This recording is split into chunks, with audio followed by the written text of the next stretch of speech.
Democrats continue to pile on Justice Brett Kavanaugh. Their public smear campaigns are designed to bully him into rethinking his future decisions. And now Megyn Kelly did the one thing to Brett Kavanaugh no one expected. The left's latest ugly accusation against Justice Kavanaugh involves one of his law clerks. Kavanaugh, to much fanfare, became the first Supreme Court justice ever to hire an all-female law clerk staff. Even left-wing radical Ruth Bader Ginsburg praised Kavanaugh's hiring decision. But one key rule in politics is to turn your opponent's strength into a weakness. And so liberals began to picket Kavanaugh's all-female clerk staff and made it into a scandal. Liberals claimed Kavanaugh bought the loyalty of a prominent female supporter during his confirmation hearing by promising her daughter a clerkship down the road. Yale law professor Amy Chua vigorously supported Kavanaugh when multiple women came forward with false allegations of sexual assault in a desperate bid to upend his confirmation. Democrats hoped Republicans would delay the vote past the election and gambled they could win control of the Senate.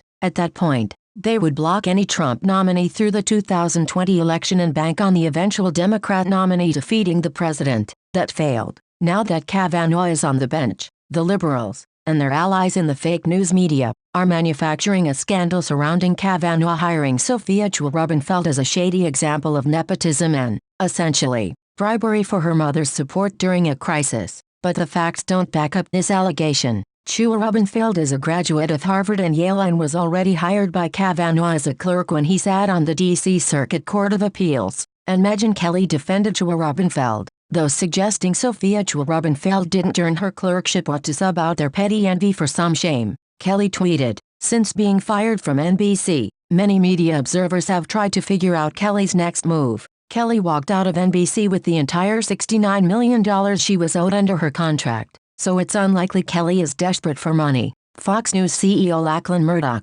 Rupert Murdoch's son, shut down any speculation that Kelly might end up back at Fox News shortly after NBC canned her. "I'm a big fan of Megyn's. I like her a lot. We didn't want her to leave Fox when she did," Murdoch told a media conference. "Having said that, I'm very happy with our current lineup on Fox, and we won't be making any changes there." There is much truth in what Murdoch stated. Fox reshuffled their primetime lineup twice after Kelly left, and each time, they drew higher ratings than when Kelly was there. Tucker Carlson first took over her spot and turned the 9 p.m. hour into a ratings juggernaut beyond what Kelly drew. Then Sean Hannity took over that real estate when Fox moved the 5 out of the 8 p.m. time slot and brought in Laura Ingraham to host a 10 p.m. hour show. Kelly's lack of options at Fox made it all the more surprising she would jump into a Kavanaugh-related controversy. But Kelly could want to keep her options open should Fox move their primetime programming to the middle as they have with their NewsHour shows.